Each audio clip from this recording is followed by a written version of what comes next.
Hi everyone, this calculus video is about limit. Now we have some problems to help to understand what is the concept of limit.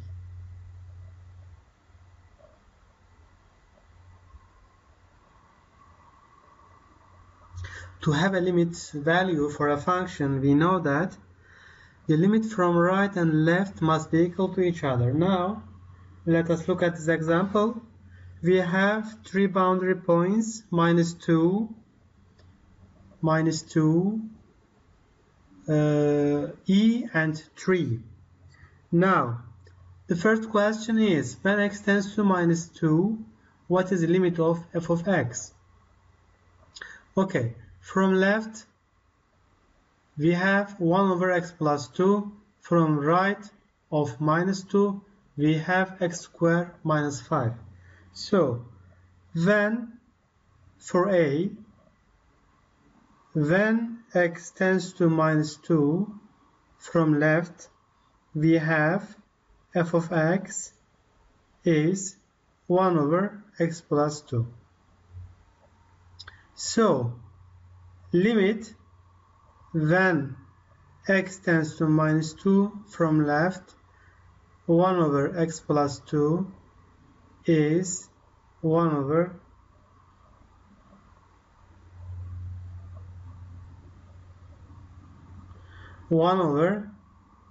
minus 2 plus 2, which is minus infinity, since x is smaller than 2. X is smaller than minus 2. We have minus infinity. What about from right?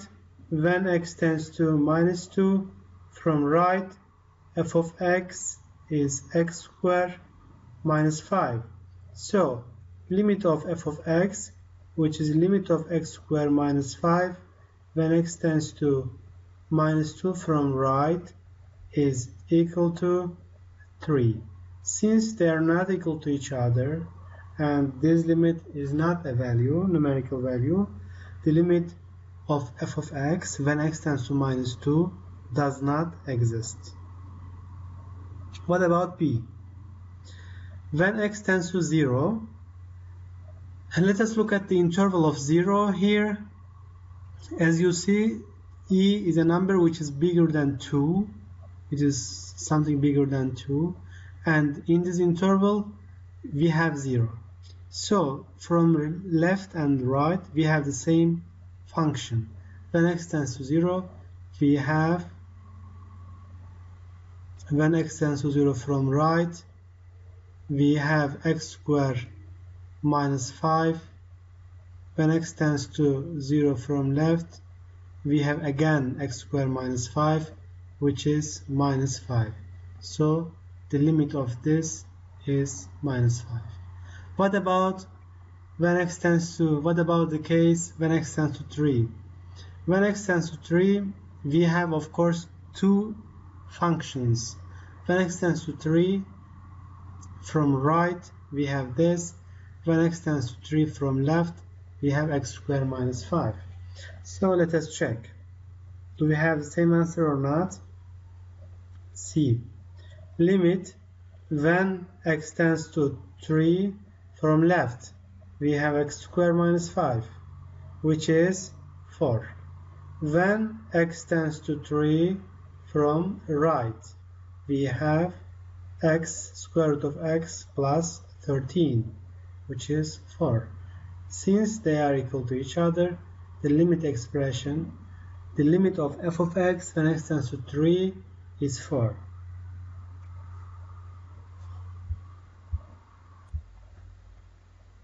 Now we have a new example. Limit of this expression when x, limit of this expression when x tends to 1. Let us first change the variable. Instead of x to the power 1 over 6, I will write, instead of let t, let us define t as x to the power 1 over 6. So, t to the power 6 is x. Then, this is important, when x tends to 1, t also tends to 1. This is important. So, what is our new limit expression? Limit t tends to 1. Instead of x to the power 1 over 3, we have t squared minus 1 over, instead of x square root of x, we have t cubed minus 1. When t tends to 1, we again have 1, 0 over 0. So let us substitute this. When t tends to 1, we have t minus 1, t plus 1. The parentheses of t minus 1, we have t squared plus t plus 1. Let us cancel these terms. Then we have t minus t plus 1 over t squared plus t plus 1. When t tends to 1, we have 2 over 1 plus 1 plus 1, 3. The next example is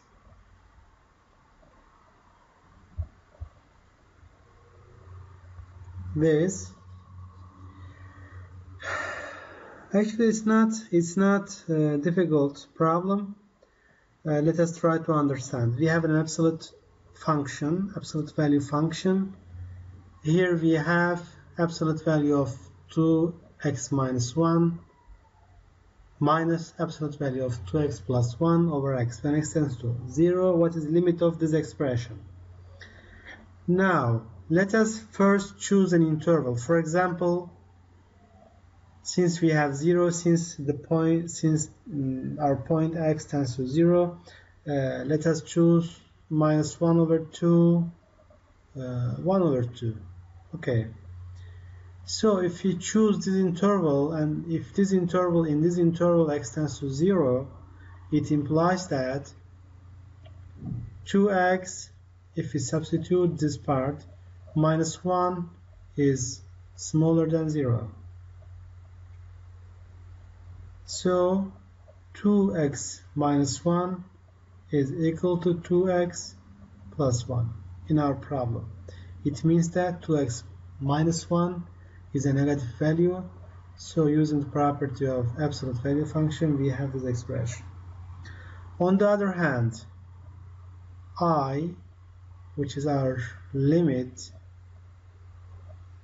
is equal to limit when x tends to 0 minus 2x plus 1 instead of this absolute value expression, minus, since inside of absolute value is positive, I directly take to outside, minus 2x minus 1 over x. So we cancel this, and we have limit x tends to 0 minus 4x over x, which is minus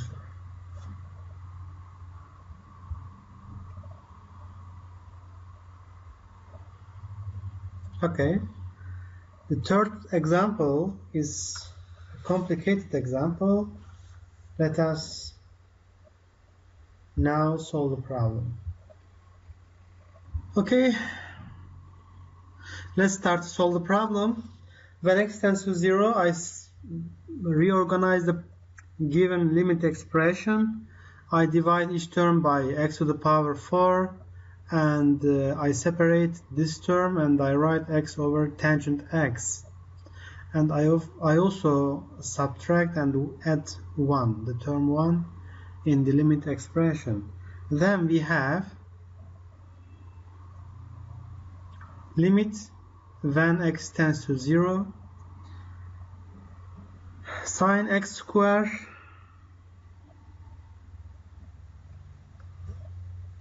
sine x square over x square to the power 2 times 1 over square root of 1 plus sine x square sine square x square plus second term 1 cosine cube x square over x to the power 4 times x over tangent of x. Of course, we have a parenthesis here.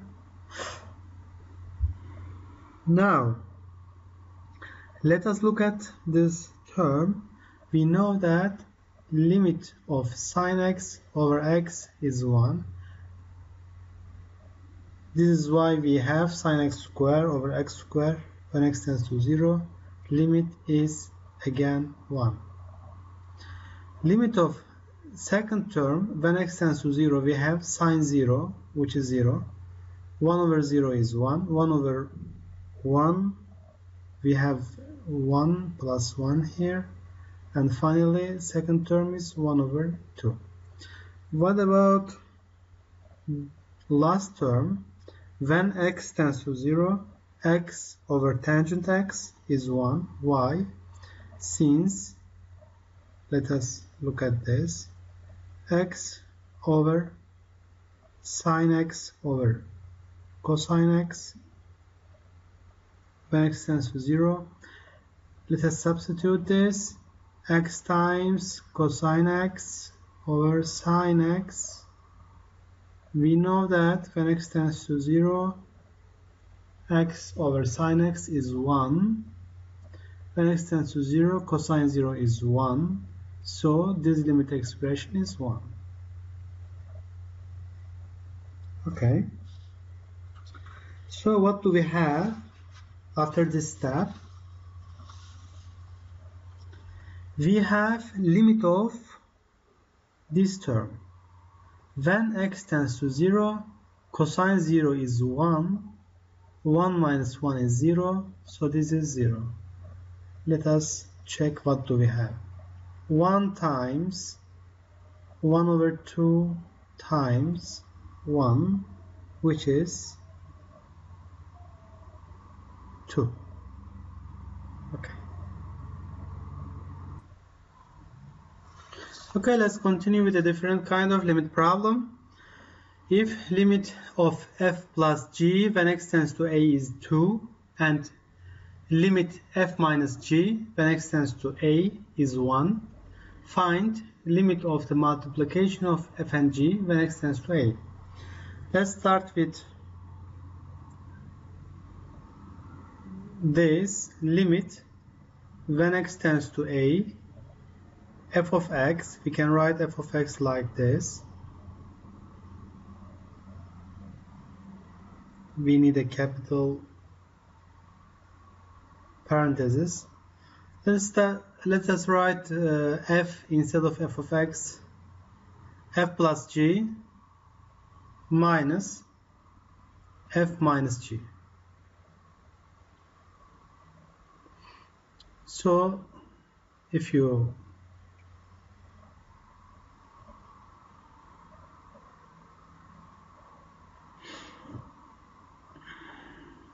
limit of this part, f plus g times 1 over 2 minus plus 1 over 2 times limit x tends to a, f minus g. F plus g is 2, f minus g is 1, so we have 1 plus 1 over 2, which is 3 over 2. What about limit of g of x when x tends to a? We have the same idea. I will write f plus g minus f instead of g. Let us manipulate this. When x tends to a, we have limit f plus g minus limit f. Limit f plus g is 2. Limit f, now we know this, 3 plus 2. Then finally we have 1 over 2. So limit of f times g is 1 over 2 times 3 over 2, which is 3 over 4.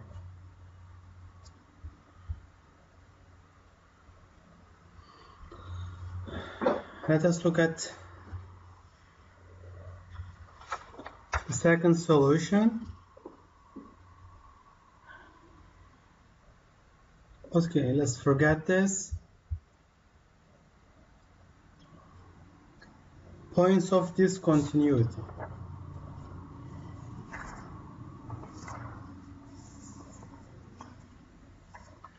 Okay, find the points of discontinuity of the given piecewise function. We have two boundary points, one of them is 0 and the other one is 1. 0 and 1.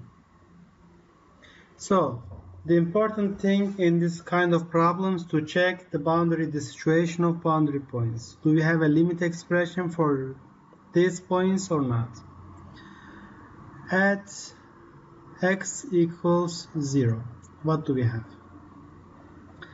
Okay, limit from left of f of x. What's left of 0? 1 plus x tends to 0 from left. We have 1 over x squared minus 1. This is minus 1. From right, we must study in a very small interval. So this is the function of f when x tends to 0 from right. X minus 1, which is minus 1. Since they are equal to each other and f of 0 is minus 1, also we have f of 0 is minus 1. F is defined at the point 0. What about the point 1? At x equals 1, limit from right, we have square root of x squared minus 1 over absolute value of x minus 2. When x tends to 1 from right, we have something which is bigger than 1. So square of this is exactly bigger than 1. So we have a positive value here.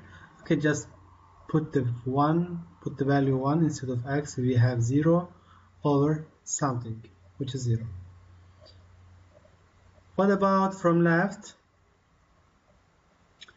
We have x minus 1 when x tends to 1 from left. This is also 0. Sorry. What about f of 1? F of 1 is also 0 from this. So the function is continuous at the point 1. We have a problem. Okay, we go to step by step. After checking boundary points, we have another problem. For instance, since this is piecewise function, we must check function for each interval. This part is not defined when x is 1 and minus 1. But 1 is not in this interval, and When x is minus 1, we have a problem. So we say that when x is minus 1, f of x is not defined.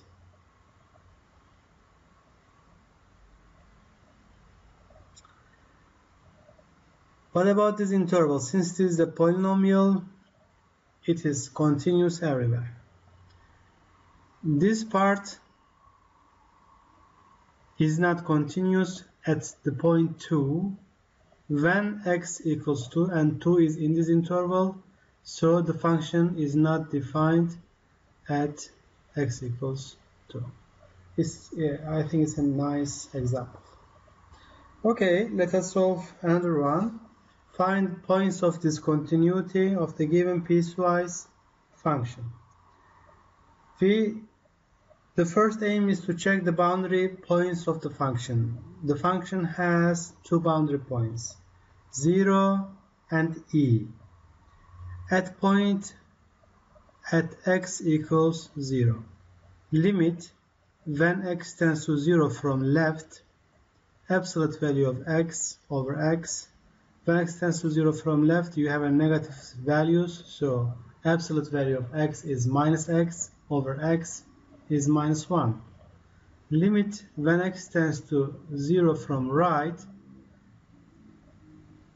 we have this function 4 minus x over x squared minus 4. So 4 minus x over x squared minus 4. This is minus, this is 0. Is it?